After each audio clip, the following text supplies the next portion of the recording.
Well, here we are. Season 7, Disc 1, Episode 255, Interface. No special effects here. This is the D. Louise book series. I'm Christine Kairos, T-I-N-A. This is where we read books, talk about books, no special effects, no fancy stuff going on here. And,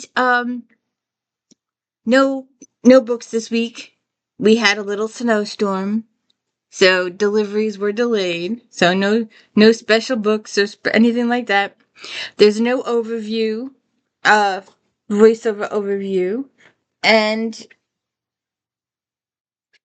we've got a very, very needy cat this week. I do not know why, but she's been very, very, very, very needy this week. She wants all of my attention. Go. So there's no voiceover view. So let's get into it a little. Um,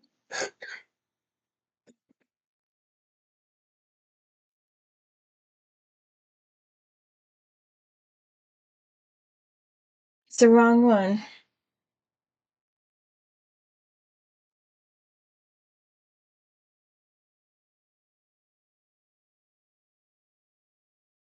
There we go. Interface. No special editing here either.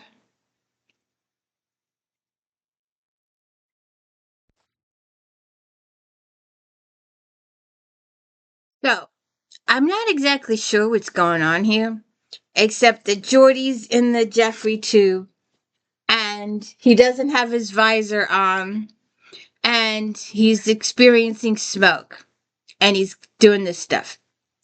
I wish I could play the episode, just let it play out and talk about it as it goes, but there's all these legal stuff, so you can't do that. So he's in the Jeffrey tube, and he's talking to Riker through the intercom, I guess, and there's smoke and stuff going. And he walks through the extra smoky uh, tube, tunnel, whatever you want to call it. Okay, after all that happens, apparently Geordi was in a virtual reality tube. That's the thing that they used for Hugh, the Borg guy, and that's the thing they use for Data and Lore. So here they are again, and he's doing a virtual reality simulation. And Dr. Crusher says all his vital functions are completely normal. The interface unit is operating with inspected parameters, Data says. Why was he coughing, Riker asked, when he went through the gases? Psychosomatic response. Geordi says, I feel like I'm actually here. I mean there, in the Jeffries tube. It's funny. When I saw the smoke, I couldn't help but cough. The interface is perfect for Geordi because his visor inputs allow the probe to transmit information directly into the cerebral cortex. It looks like this is going to work, Geordi. I'd like to get the probe out of the Jeffries tube and into the launch bay before we reach Margine 7. Will do. Wait a minute. Something's wrong. I can't lift my leg. What is that? The probe is designed to respond to any movement Geordi intends to make. When his brain sends a message to a leg, the interface should move the probe instead. Apparently, the tactile sensors are too low. I will increase the input. There it goes. I'm on my way down. Why is he... I don't get it. I don't get it. Now I'm confused. Why don't they just disconnect him from the bodysuit and let him out here? Why does he mentally have to climb back down out of the Jeffries tube? If his physical body is here and his mental body is in the Jeffries tube, and he knows he's in the room, he knows where he is in this room, why can't they just turn it off? Like, why can't he take the things out and be in this room? I'm confused. What's going on here? I don't get it. Why does he have to climb back out of the Jeffries tube when he's standing right there? That doesn't make any hill beans of sense. So I guess we'll have to play it forward to find out what's going on. But that doesn't make killer beans of sense. If his body is here, then why does he have to climb out of the Jeffries tube? See? That's his physical body. That's where he is physically. Why does he have to climb out of the Jeffries tube? I'm confused. We need to play it forward a little bit more.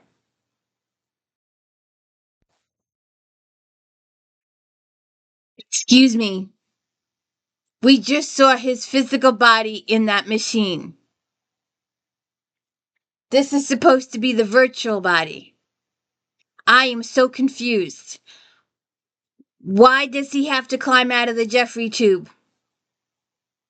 If his physical body's in the thing, then why, how? I don't get it.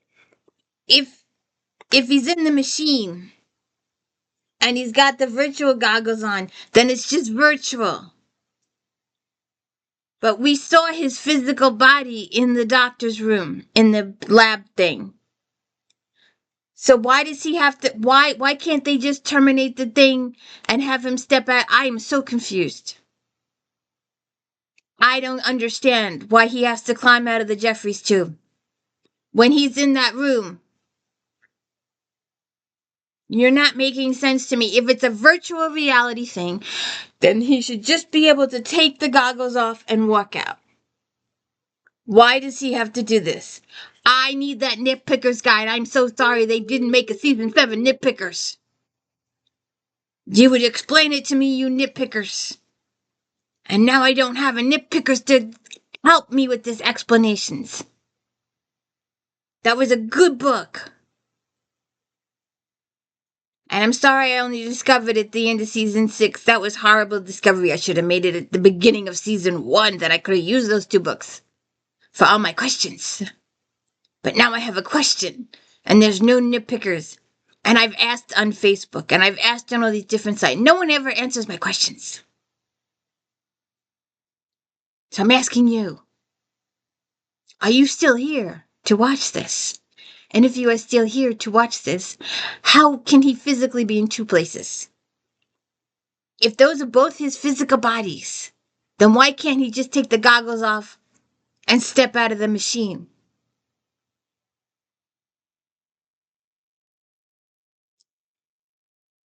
I don't get it. And if this is his physical thing, then where's his visor? This doesn't make a hill of beans of sense to me. At all.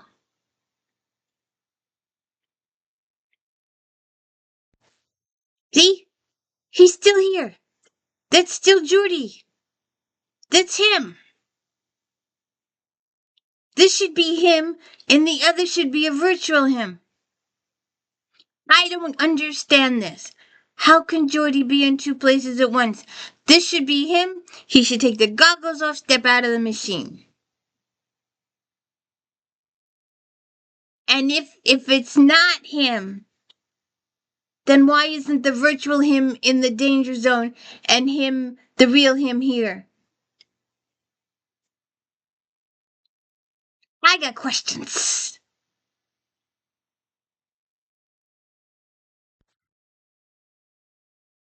Now, he's seeing him in the glass. I am so messed up. So, who's in the thing? Is that a robot, Jordy? Is that a simulate? I don't understand. This should be the holographic, and the other guy should be Jordy, because they got all the stuff hooked up to Jordy in the machine thingy. Like I said, he should just be able to take the goggles off and walk out of the machine. I don't understand what's going on here, and this is really frustrating. Because this should not be the real Jordy. The real Jordy should be the one with the machine and the suit on and doing all the stuff. I don't get it why he just can't take the goggles off and step out. This is messed up.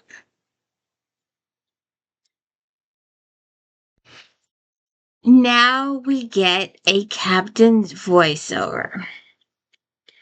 Captain's log stardate 47215.5. We are responding to a distress call from the science vessel Raymond, which is apparently trapped inside the turbulent atmosphere of an unusual gas giant planet. We will use an experimental interface probe in our attempt to rescue it.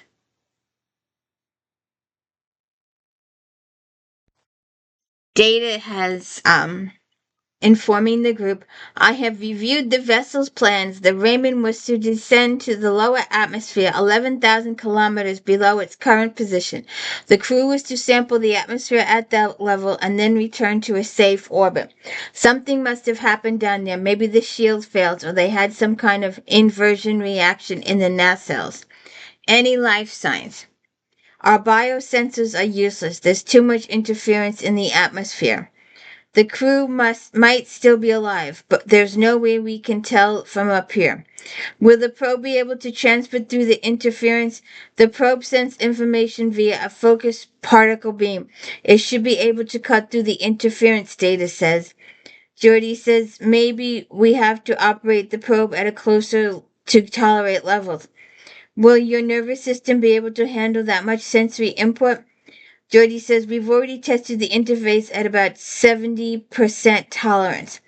We shouldn't have any trouble going higher. The safety override will kick in at 98% tolerance, Riker says, and that'll engage it automatically. Now you know something's gonna happen. You know when it's not gonna kick in automatically. You know. So they start with the procedure. Let's see. So Picard is talking to Marcus.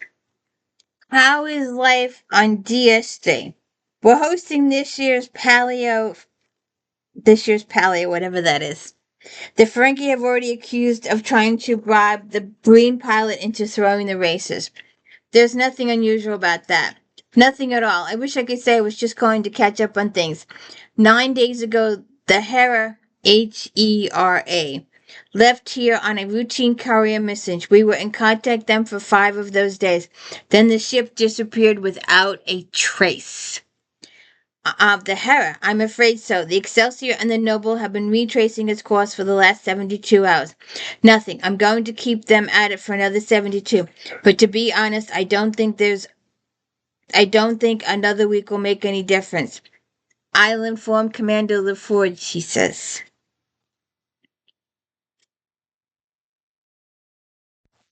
So Picard comes to talk to Geordi.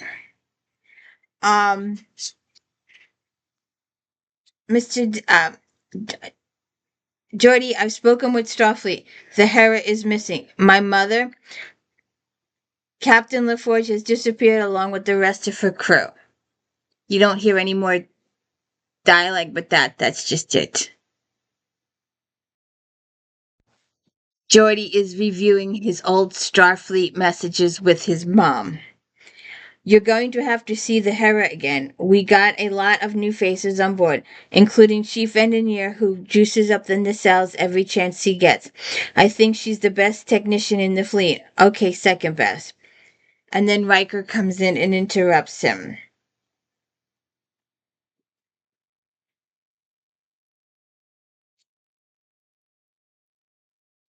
I don't get it.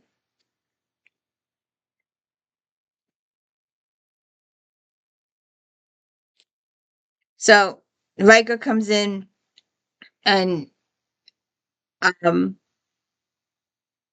confused as to when this is taking place. Because supposedly his mom, this is a post recording. And oh,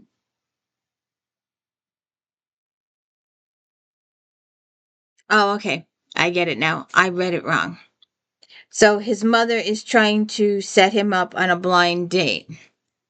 And he's like, not really interested in the blind date. So when the message ends, then Riker comes in. See, I read it wrong. My mistake. So Riker says, Geordi, the probe has entered the planet's atmosphere and I'm ready to take it on the ship. If you would like to take a couple of days off, I'll run the interface. The interface is calibrated specifically to my visor's inputs. It would take you at least 10 hours to convert it, and those crewmen can't wait. The interface doesn't have to be fully compatible. I can run it right now. I wouldn't have the same control that you have, but it would still work. Forget it. I'm the best person for this job, and there's no reason why we shouldn't proceed as planned. The Hera is reason enough.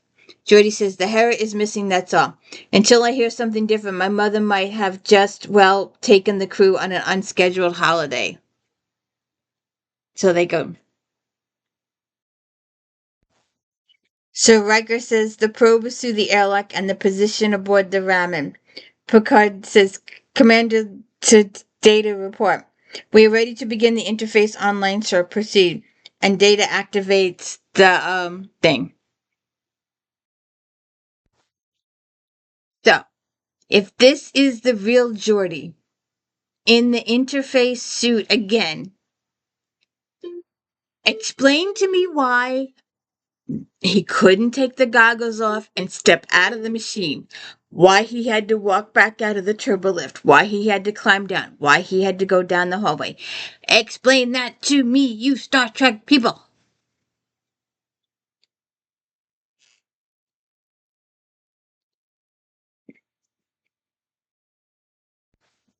So he's on the other ship, and it's a little foggy, and he said there must have been a breach or something. There's methane and ammonia, and he's gonna head towards the bridge. And he's doing this episode without his visor on.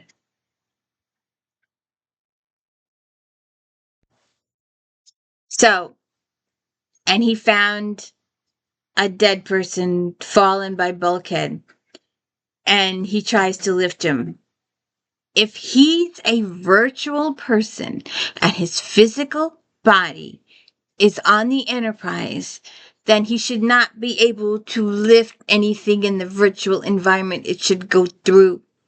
If he's a hollow projection. Of course, with the EMH, he was physical, so I guess maybe we are, this is not a hologram. Well, I guess he is a hologram. You Star Trek people are going to have to explain this to me, because I got questions. Because I don't understand how, if they're projecting a hologram onto this ship, how can he not, pass through stuff? Or pick up stuff if it's just a hologram image of him? Because this is the beginning. This is not Voyager's level of EMH situation. I got questions.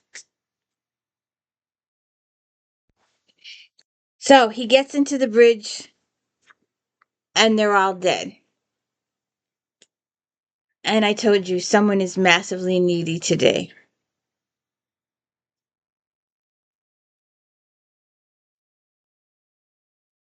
Sorry. I don't know what it is. She's needy. You want to go in your bed?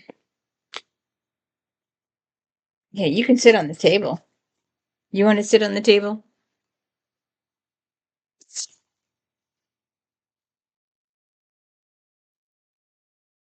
There you go.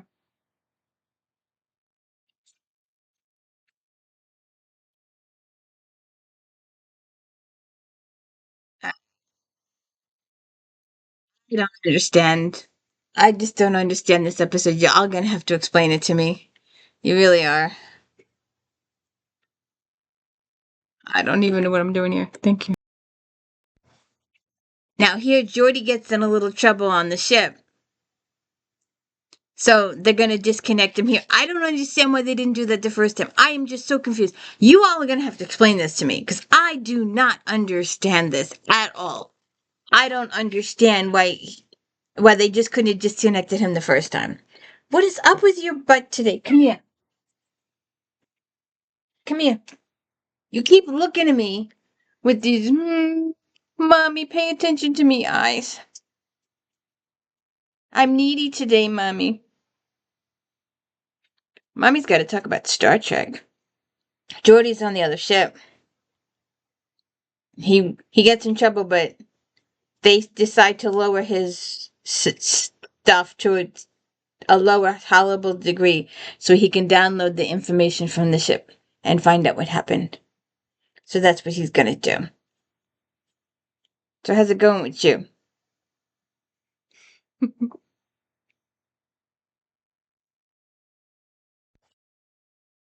Okay, so if Jordy wasn't physically on that ship, if he was a hologram on that ship, then how come he's got burns on his hands? Would you all explain this stuff to me? Because I don't get it. Why did he have to climb out of the Jeffries tube? Why couldn't he have just taken the goggles off and walked out? And why did his mind do that to him? Did his mind. They always say, like, if you dream sometimes, like in Charmed, there was an episode where these ladies were meeting with this guy and have a romantic thing, and he would toss them off a cliff or off a balcony and they would die because their brain believed that they were jumping off the cliff and they would die. When they hit the thing, the brains believed it.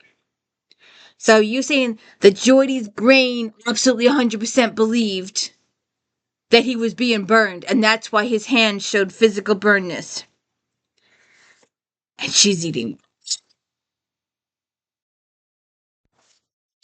So the three of them talk it over with Riker on the bridge.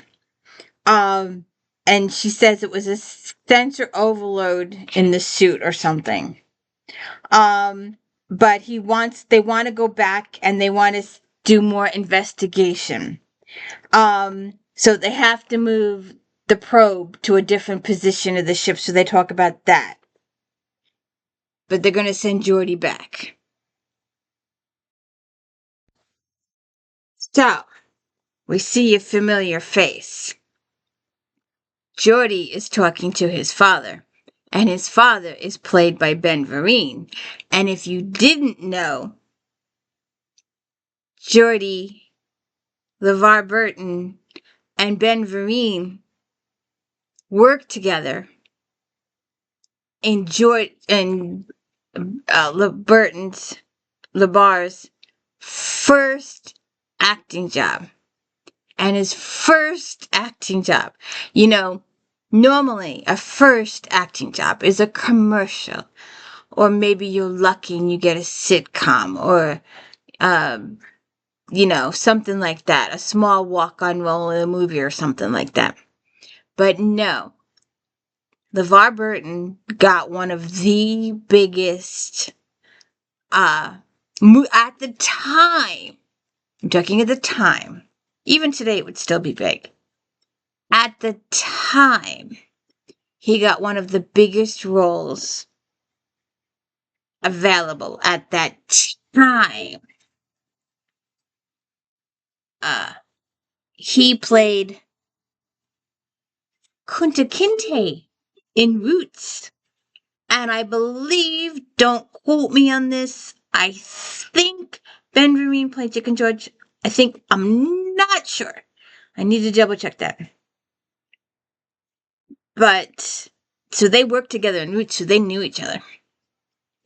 So that was a huge, massive first acting gig for LeVar Burton.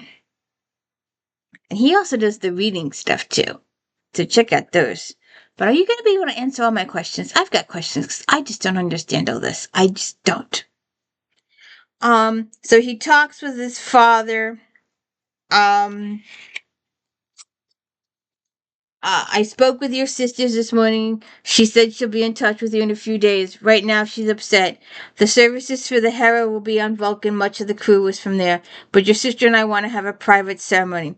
Dad, don't you think everybody's jumping the gun? Last I heard, there were 2 starships out there looking for them. They found no debris, no residual warp distortion, and no ship, his father said. Not yet, but that doesn't mean they won't. Starfleet is considering the Hera lost. The search isn't much more than a formality at this point. Geordi, your mother is gone. Well, you can think that if you want, but until I see some hard evidence, I'm not going to give up hope. All right, Geordi, call me if you need anything. So then Jordy goes to talk to Data. And Data was looking at a blank screen. I was thinking of that before when it first come up. Data says that's not entirely correct. While it is true the display is currently blank, the emptiness has poetic meaning. Therefore, it cannot be considered nothing as such. Says who? An ancient Deucerian, much of their poetry contains such lunacy or empty spaces. Often these pauses measured several days in length, during which poet and audience encouraged to fully acknowledge the emptiness of the experience. I remember a few lectures from Starfleet Academy about that. Are you certain you do not wish to talk about your mother? Why would you ask that? You are no doubt feeling emotional distress as the result of her disappearance. While you claim to be just passing by, that is likely an excuse to start a conversation about this uncomfortable subject. Am I correct? No, Data. Sometimes just passing by means just passing by. Then I apologize for my premature assumption. Um, Thanks. Data, maybe you give up a little too easily. I do not understand. Well, when I said passing by just means passing by, I didn't mean it. My initial assumption was correct. You do wish to speak about your mother. Am I crazy to think she's still alive? Your sanity is not in question. However, your evaluation of the available information is biased. She's a starship captain. She's gotten herself in and out of impossible situations before. Why should this be any different?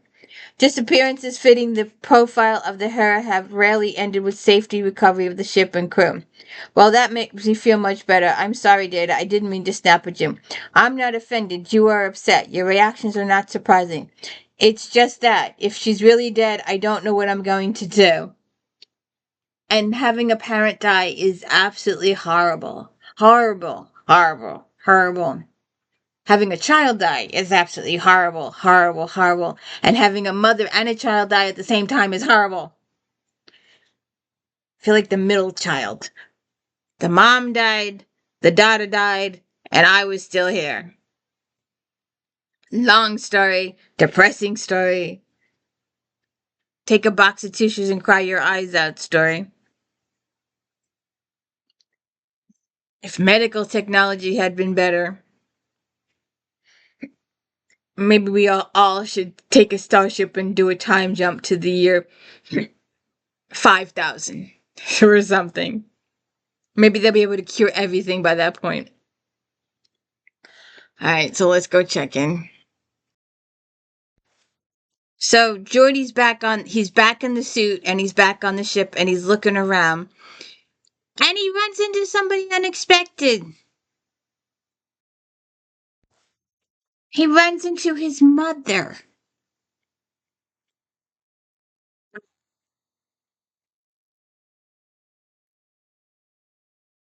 She says there's no time to explain. We have to go down. Down where? Down to the surface, she says.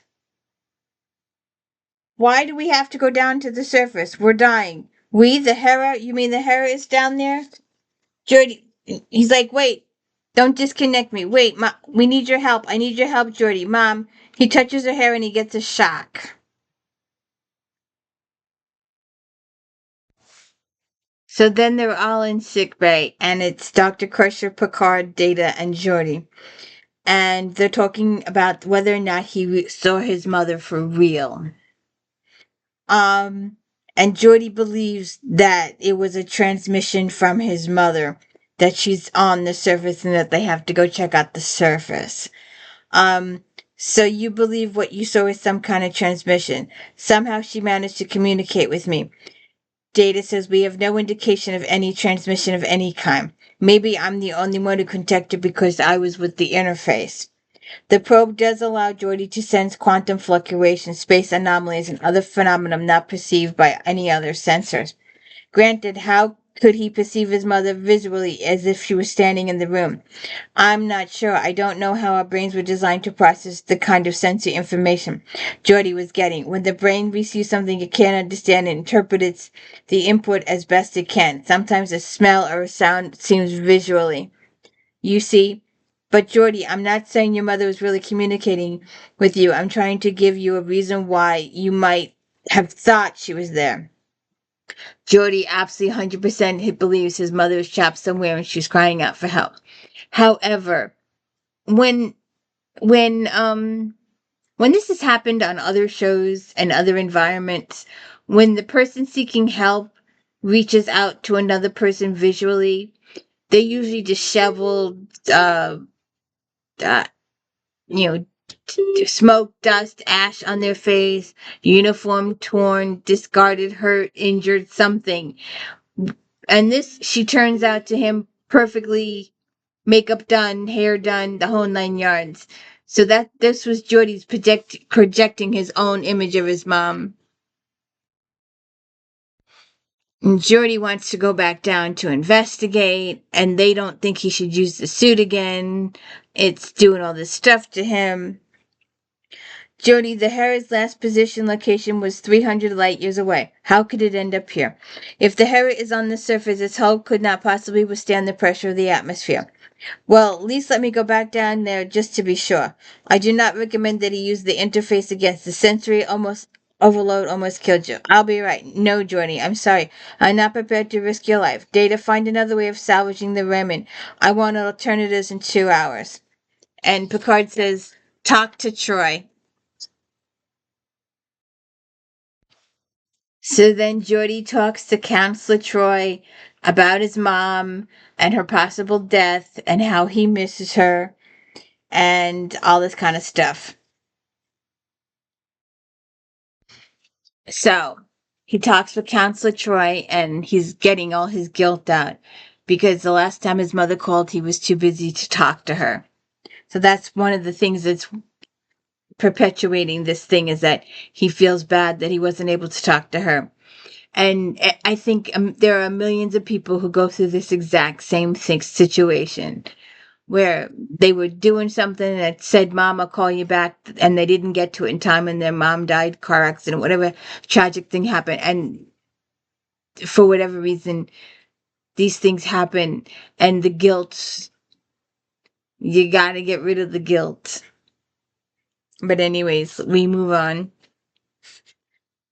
Data says, I've been exploring the possibility of using a tractor beam to pull the ramen from the atmosphere. However, the high level of interference prevents the positive lock. Riker says, if we set up some sort of relay system. That is my conclusion as well, Commander. 2 shuttlecraft staggered between the Enterprise and the ramen, with their shields adjusted to focus the tractor beam.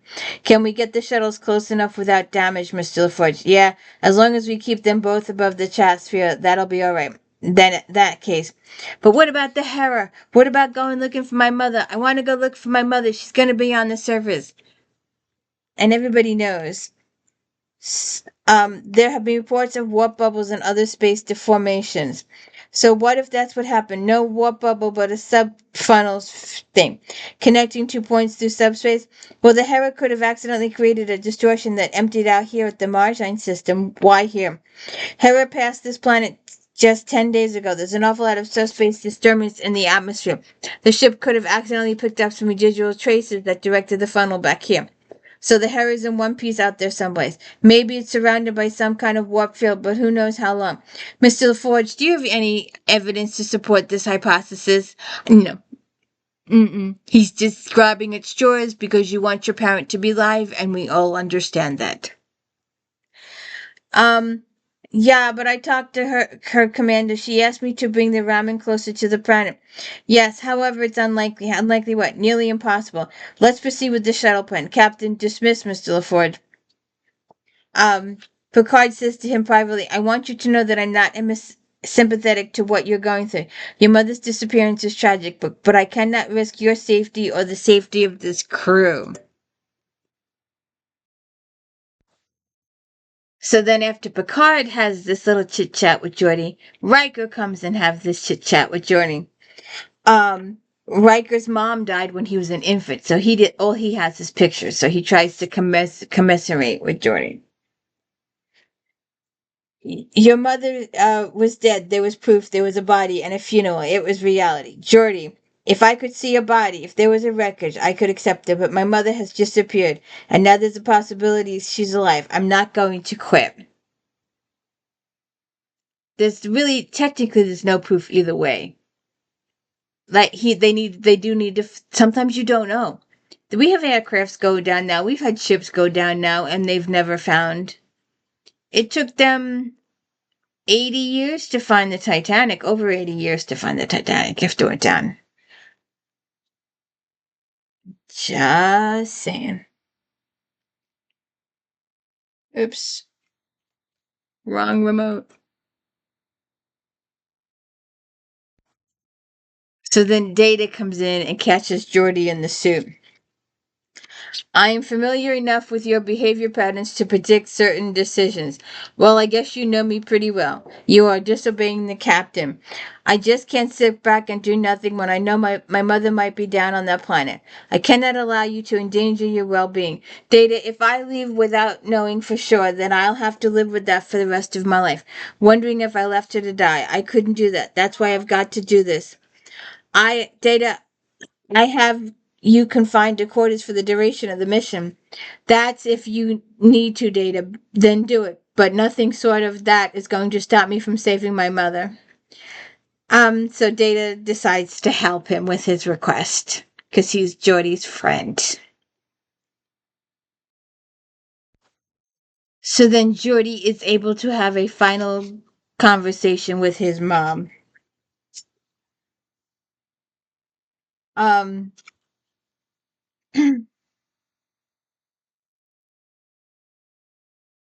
he totally believes that she's alive. I don't know what to say here. It's probably false hope. So then it turns out it's not his mother, it's an entity. And it tries to do something to Geordie with the fire things. Then it appears to him in their true form as fire.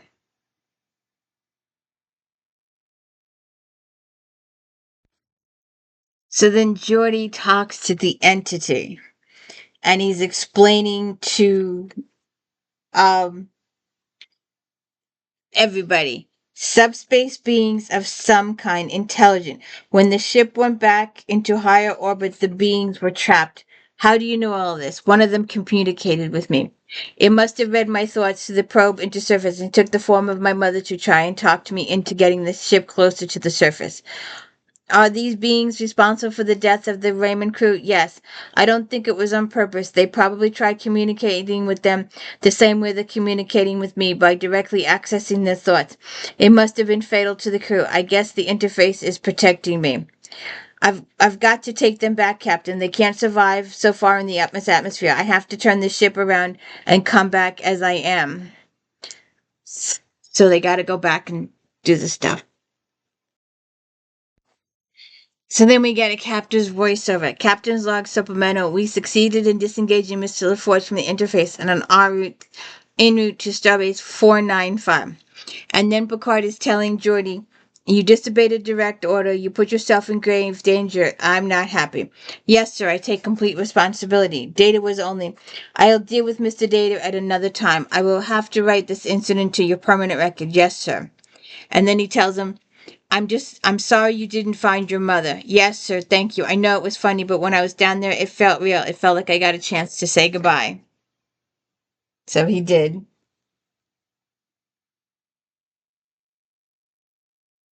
And that's the end of Interface.